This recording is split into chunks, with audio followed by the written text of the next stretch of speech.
Come along, children. Now we're going to have a little music.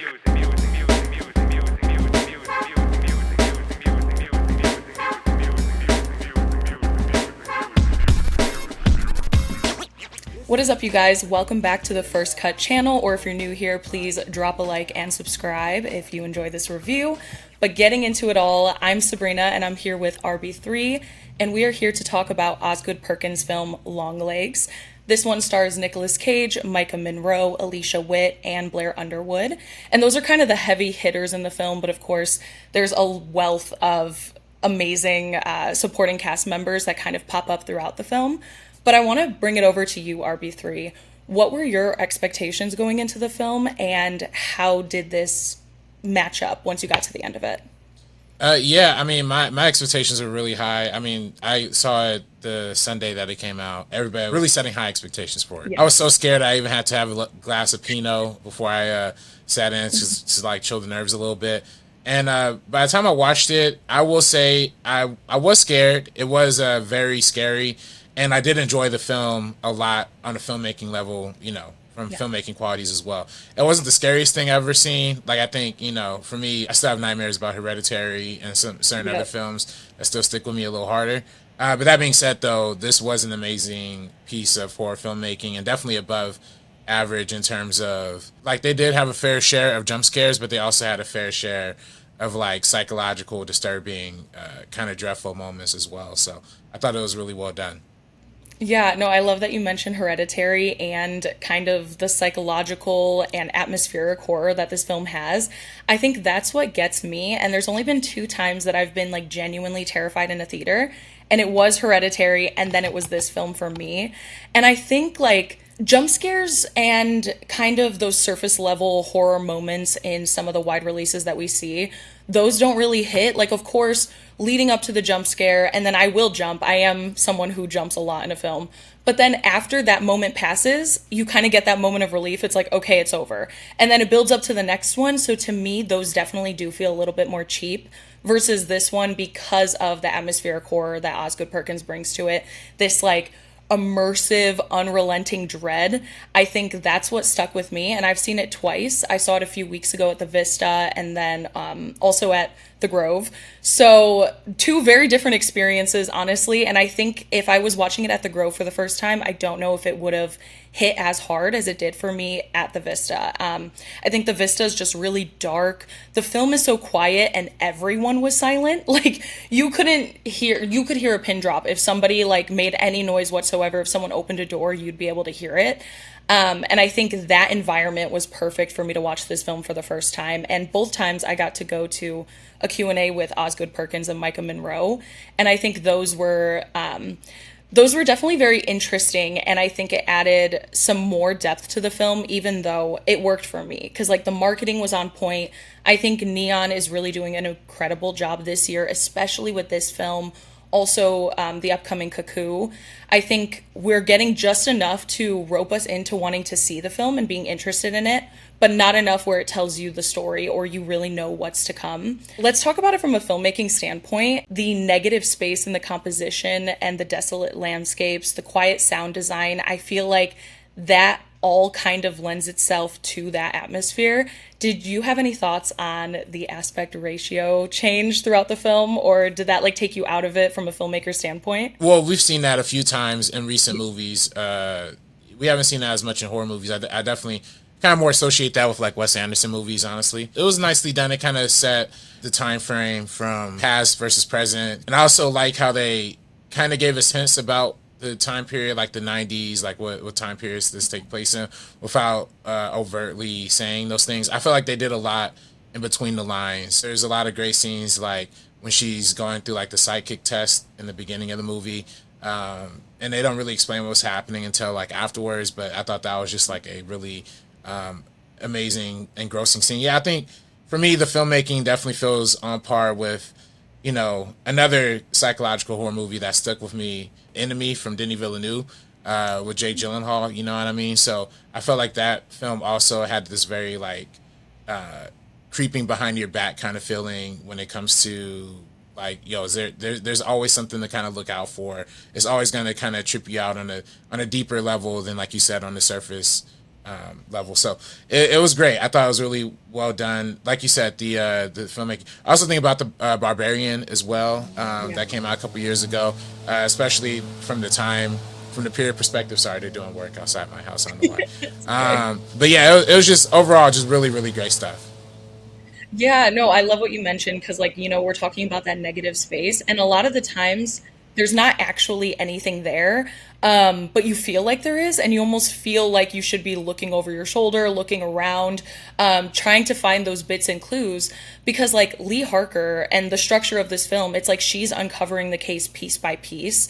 And, like, Maika Monroe was absolutely fantastic. I know we'll get into the performances in just a second, but as we're uncovering pieces, there's still so many questions to kind of unravel throughout this film. Also, I haven't even said this, but I loved it. I think this is my number one of the year so far. I really do have Longlegs, Challengers, and I Saw the TV Glow all neck and neck. I feel like upon rewatches that might shift around a little bit, but those are my top three for sure. But yeah, getting into it, let's talk about the performances. Maika Monroe, she has been known to be in some horror films like It Follows. She's kind of certified herself as like a scream queen already. I did rewatch, I think it's called Watcher.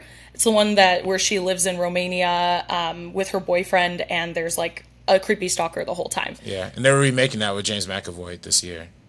Oh, that one, Speak No Evil. Oh, well, okay, my bad. What? Oh, yeah, That is crazy. Honestly, that's a whole different discussion that we definitely need to have about these like horror adaptations, especially for a film that just came out. The fact that we have an American or like a English remake so soon is genuinely insane. But going back to this, I feel like for the character of Lee Harker, she's so like awkward. She's so quiet. She's so isolated. We see that in her home.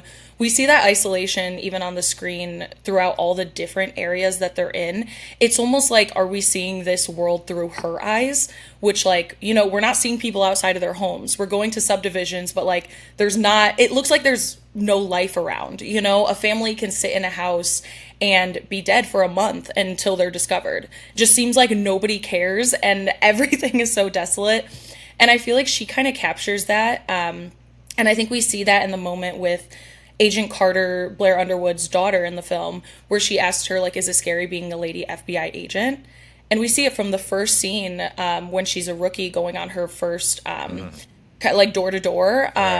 She is facing her fears and she's very determined, but at the same time, she's terrified. She's always breathing heavy. You see those glimpses on her face of what she's actually feeling, even though she's powering through.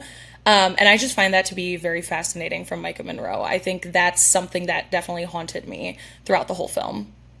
Yeah, no, definitely. Yeah, like you said, that opening scene with her and the other dude getting blasted in the head. This is a spoiler review, kind of spoilers. Yeah, we should. Yeah, it's been out. Review. Yeah, that was definitely set the tone. You know what I mean? Definitely set the tone for like, oh shoot, this is getting unnerving. And this is also very reminiscent of the Jodie Foster, Anthony Hopkins kind of dynamic and Silence of the Lambs. You know what I mean? I was very, very much getting like Silence of the Lambs vibes for the first half of it.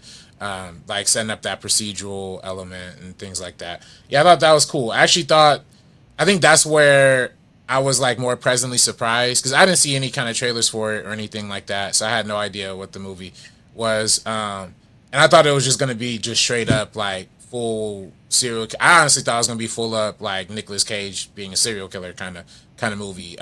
So seeing it from the flipped FBI perspective, it kind of did chill my nerves a little bit because I've always said it on the channel, I'm a big fan of murder mysteries. I'm a big fan of noir kind of films. And this definitely had a very strong neo-noir element for like the first, almost pretty much for like the first half. It really doesn't change into like the mystical horror thing almost until like the end. You know what I mean? Almost until like the part 3 situation of it. So. Yeah, I mean, how'd you feel about that kind of shift in the third act to be more paranormal, supernatural, Satanist? I don't know. Yeah, no, I mean, I think that's what was I think that was what was really the unsettling part of it all, right? Because the beginning of it was like a very elevated, more scary thriller, and then we add in the satanic part of it and those mystical elements. I feel like that's what really makes it, kind of crawl up under your skin in a nightmarish kind of way, especially with the whenever they show like the person in the all black with just their eyes beaming through the black cough. It was just like this is crazy. Of course, if you go back, I've only seen it once, so I haven't tried it, but I'm sure if you go back through the movie upon other watches, you can kind of see how those clues might be layered in throughout, like you said, especially through the representation of negative space. I've also said too, I love Rosemary's Baby, the old 1968 movie, and it definitely felt like in that lane too, like in that satanic, like, oh shoot, this is like manifesting into the real world. How does that kind of look? I thought that it was a really interesting look at that too. Yeah, it is really cool, honestly, because I have seen a lot of Osgood's other films. So, like The Black Coat's Daughter, he kind of explores a slightly similar theme. A lot of it is kind of like sacrifice, loss, and I think we see that in this film. We have going back to Lee Harker being so terrified whenever she's, like she's a great detective, and obviously she has that supernatural ability that she gets tested for.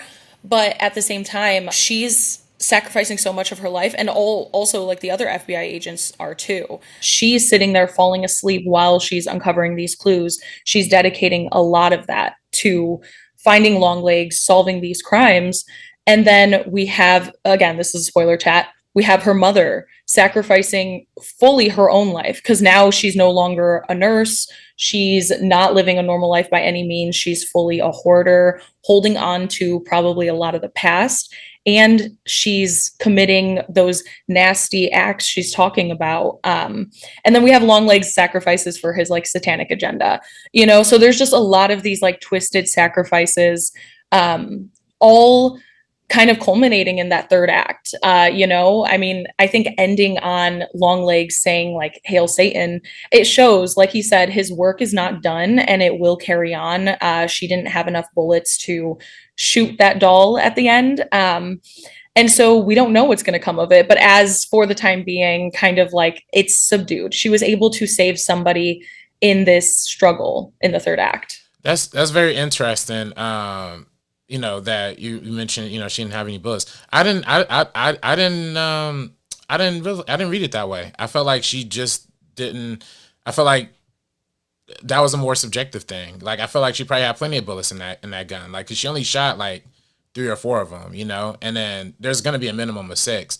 So I felt like they definitely showed her like clicking it. So I was like, I wonder if the safety's on or something like that.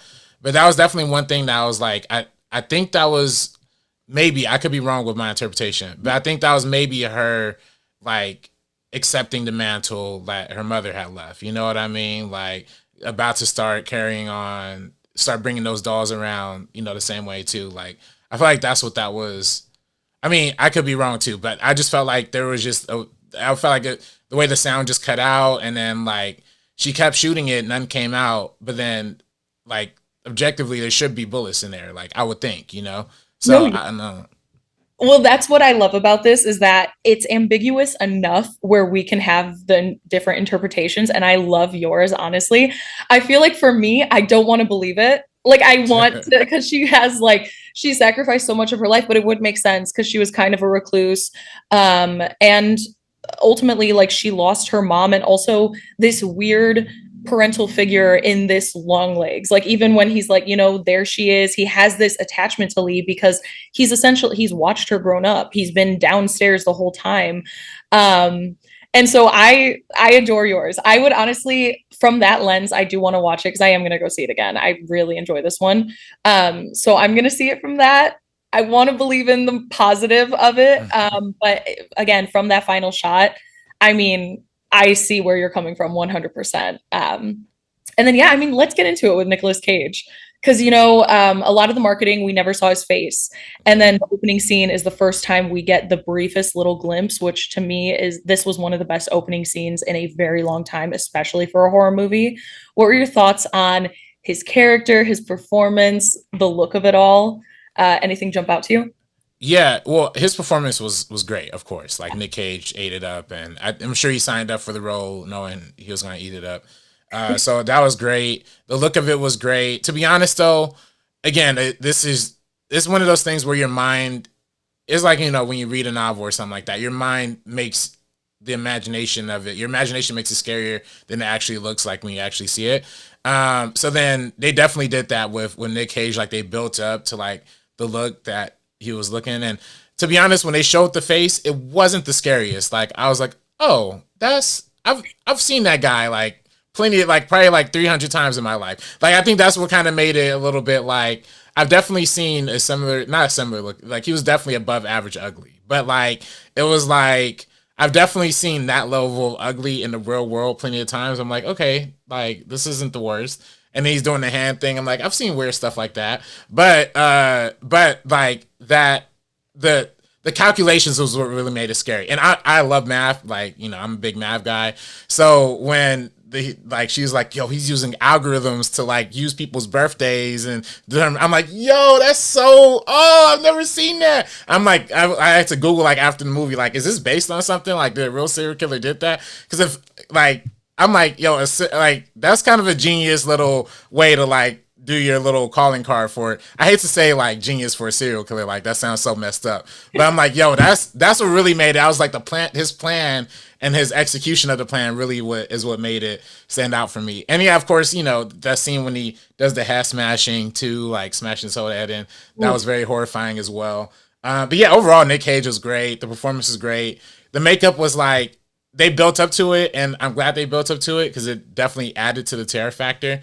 But when I actually saw his face, I think this whole movie is like me being more scared imagining the movie than it actually was. Like, you know, like the detective angle of it cooled my nerves, and then actually seeing his face cooled my nerves a little bit. So by the time I'm right into the third act, I'm like, okay, I'm chilling. I'm not like too scared right now. But Yo, good for you, because I had a stomach ache. I was so scared.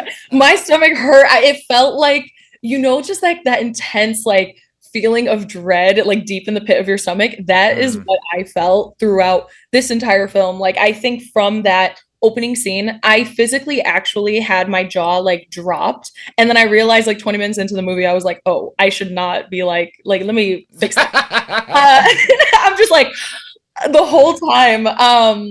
And then also normally when I go to like early screenings, press screenings, anything like that, I take notes. And I completely forgot to for this entire film. And that's the first time that's ever happened. I think from that opening scene, I was just so immersed into it. And then, yeah, like you said, Nicolas Cage, his character is like goofy as hell. Like his actions, his performance is incredible because it's that perfect blend of what we know him for, which is kind of that like unhingedness mixed with this sinister element, but then also goofy. And I know like Oz Perkins kind of described him as like a birthday clown who leaves the party and then he's sitting in his car smoking a cigarette, and they have like the makeup's all messed up and all of that. And then I noticed he had a poster of Lou Reed in the basement right above him during that shot where he's sitting there, and his makeup is honestly like emulates that. So I kind of got the vibe of like a 70s, especially because these killings have been going on for decades, kind of like a 70s rocker almost, because Lou Reed had at times like that white face paint, black eyeliner, eyeshadow, but yeah, his overall face is so goofy. I don't know if that makes it more scary to me or if that like took me out for a second, but yeah, the first time it just has like a dead on shot of his face, I'm like, interesting choice for sure. But his performance was just so good and unhinged, it made it that more skin crawling for me.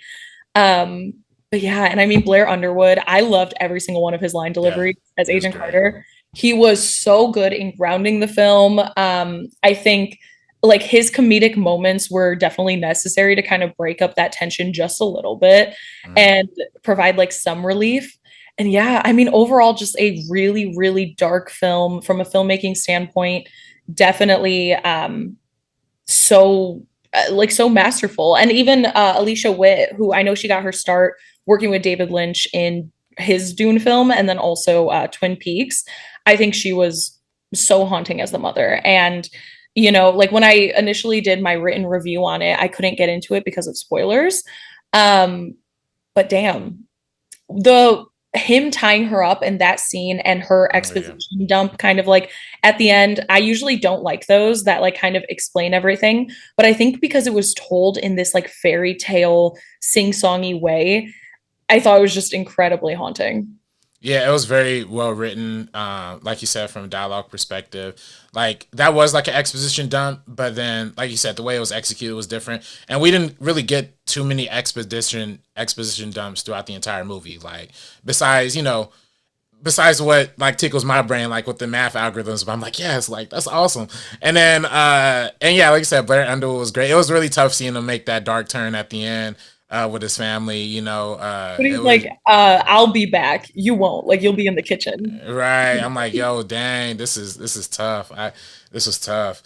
And but yeah, and then again, I think I'm sorry, I'm going all over the place. But I think to further fuel my why I thought she was kind of resigned to the doll situation was because she knew the doll was the problem when she first walked in. Like, I'm surprised she didn't shoot the doll. Like, the first thing she shot was the doll, like the same way her mother did. But then first thing she shot was Blair. Then she shot her mother. And then, yeah, when it was time to turn it against the doll, just nothing came out. So I felt like that was just a prime opportunity. I feel like if she was really trying to get rid of the doll and end the cycle, she would have just shot the doll right then and there. But then she kind of let it go on and kind of let it fester. And I don't know, So I don't know. That's the way I kind of took it. Yeah, on it now that you're saying that, it makes a lot of sense because ending on that Hail Satan after seeing her go through what she did and kill her mom, kill Mm, Underwood, two people that were very close to her at this point in time, where she didn't really have anybody else close to her.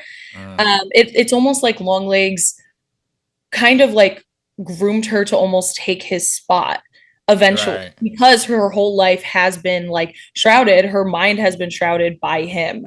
um and yeah, I mean, I know we're skipping all over, but I love this.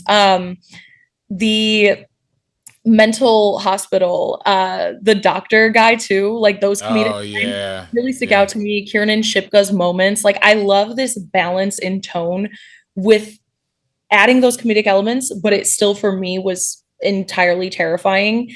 And so, yeah, I mean, you make incredible points about that last moment.